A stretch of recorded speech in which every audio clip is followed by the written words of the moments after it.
Okay, I think we have experienced technical difficulties as the connection nawala kanina ang back secretariat.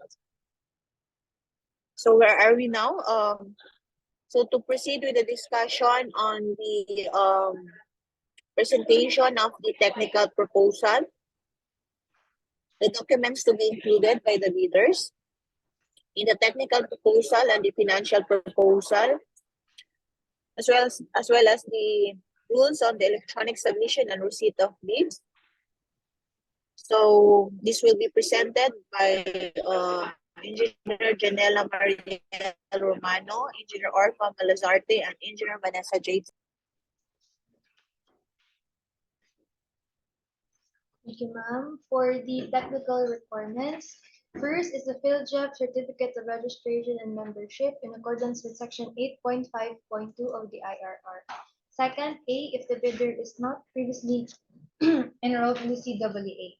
The bidder's Class A and Class B documents not covered by the PhilJEB certificate in accordance with Section 4.8.2 of the CPM Volume 2. This document should include, among others, the following information required in IRR Section 25.2b. The valid pickup license or special pickup license in case of joint ventures, statement of all ongoing government and private, including contracts awarded but not yet started, statement identifying the bidder's single largest completed contract similar to the contract to be bid, the net financial contracting capacity or NFCC, its computation and statement of total assets and total liabilities, and the joint venture agreement if applicable. B, if the bidder is previously enrolled in the CAA but would like to update any of its Class A and Class B documents, these pertinent documents are to be updated. Third is the bid security in the prescribed form, amount, and validity period based on Form DPWH INFR-13. And lastly, the eligibility requirements under Section 23.1 of the IRR.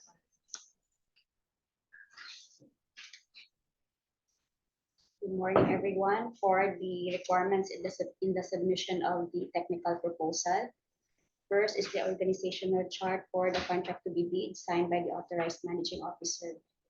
Second is the contractor's list of key personnel. So the contractor shall employ the following key personnel: project manager, project engineer, DPWH materials engineer, construction safety officer 3, and construction foreman. For project manager, kindly include a copy of the PIN ID for safety officer 3 with mandatory 40-hour basic OSH training applicable to the industry, an additional 48 hours of advanced occupational safety training course relevant to the industry. List of key personnel should be submitted with the respective qualifications and experience data, which the work experience is similar to the project being procured, and this personnel must meet the required minimum years of experience set in the bidding documents.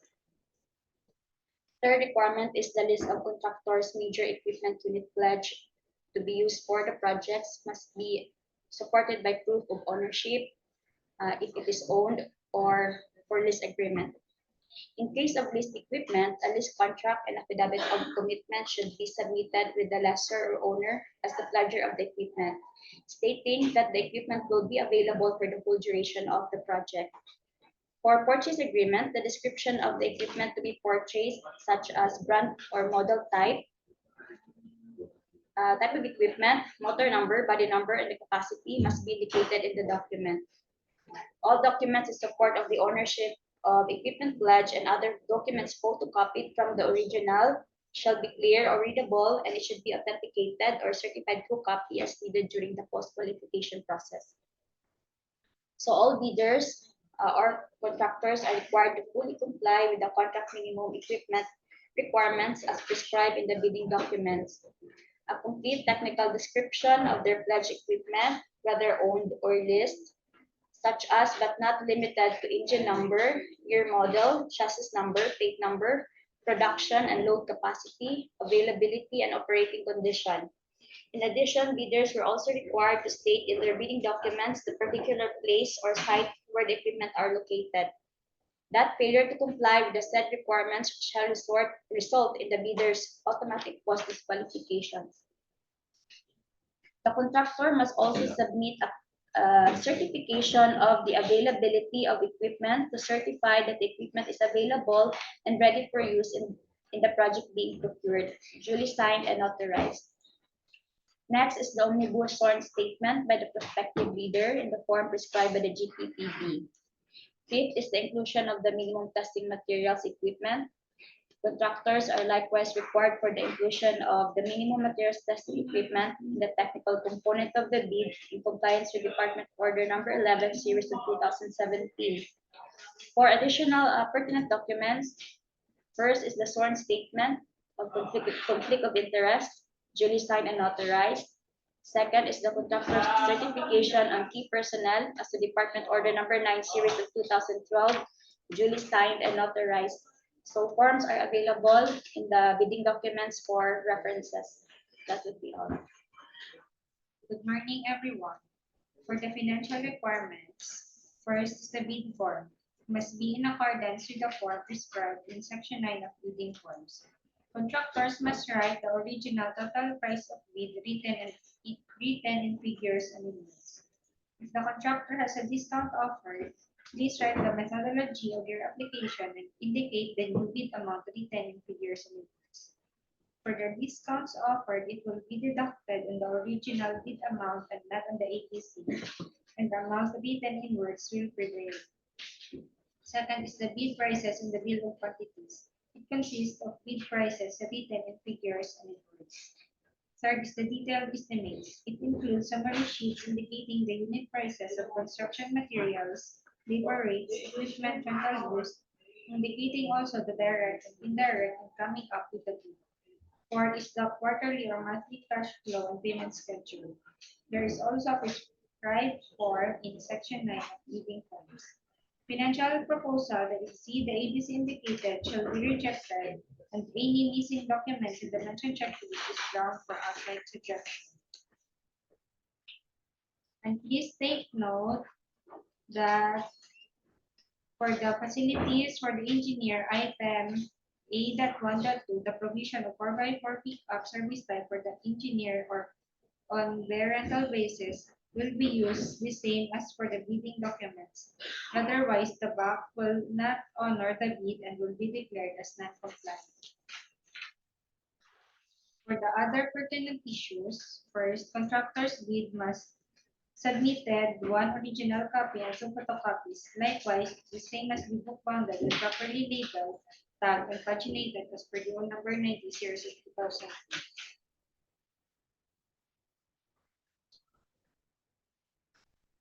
And for those who will use the SPA in submission of their bidding documents, please be informed that we will only acknowledge it if there is a corresponding email address in the said SPA from the official email address of the contractors.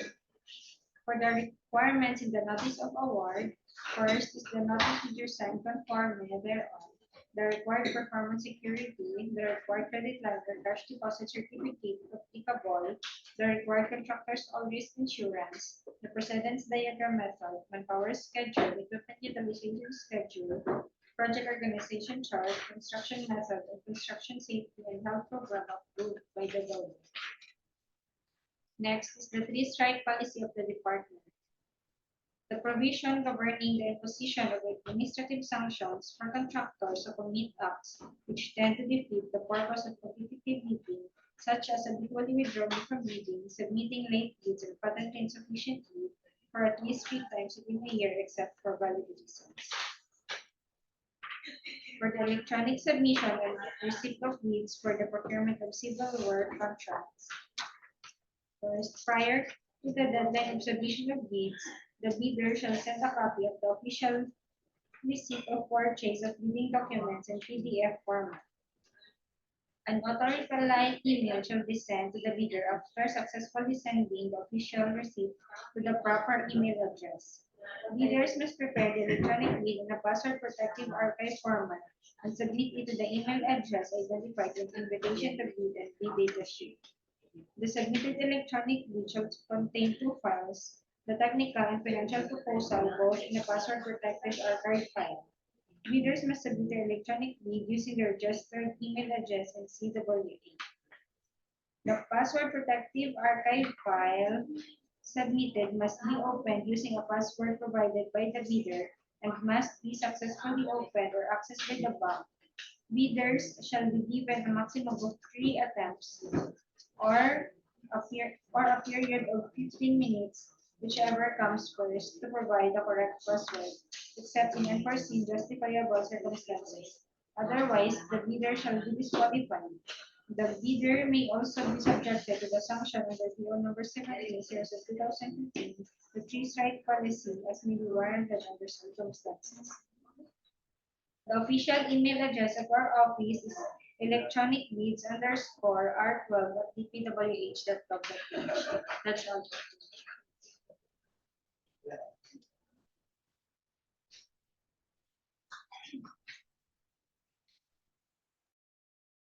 Thank you. So the PAC Secretary have just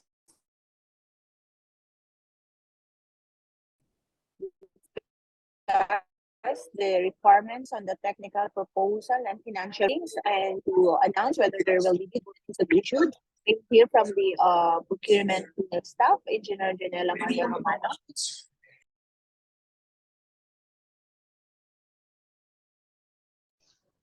Thank you, ma'am. For the summary of proceedings for today's pre-bid conference for 11 civil works projects, the basic contract data was discussed to us by Engineer Mashud Mr. Ibrahim. Requirements of bidding documents was discussed by Engineer Roberto Gabriel Conrad Pasuno. The documents to be submitted by the bidders for the technical proposal, this was discussed by yours truly, Engineer Dinala Romano and Engineer Orfa Malazarte. The documents to be submitted in the financial proposal, as well as guidelines for the electronic submission and receipt of bids, was discussed by Engineer Vanessa J. Salazar. For the mentioned 11 civil works projects, the schedule for the last date wherein bidders can submit their bids will be on June 4, 2024 at 10 a.m. here at the DPWH Region 12. Late bids will not be accepted. The opening of the said bids shall be on the same date, June 4, 2024 at 2 o'clock in the afternoon. Any revisions or changes in these projects will be reflected in the issued bid bulletins. That would be all, ma'am.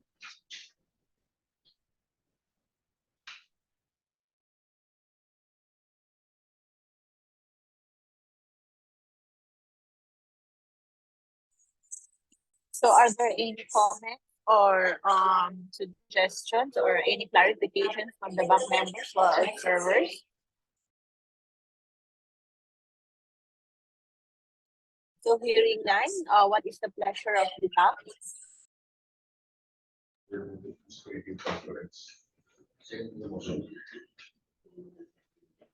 So it has been moved and duly seconded. So this pre-bid conference is hereby adjourned. Thank you all for your participation. Thank you. Also especially to our resident POA auditor, Sir Marcelo Alonso. Thank you, sir.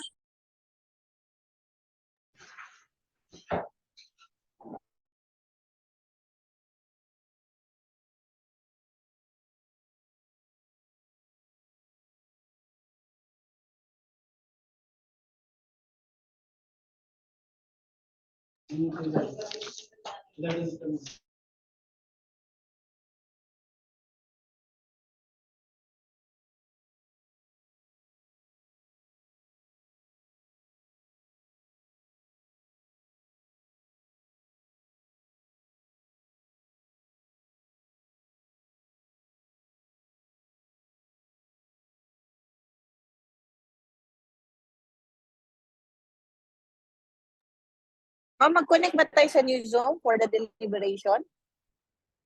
I-off ko muna sa ano. Lang po, ma'am.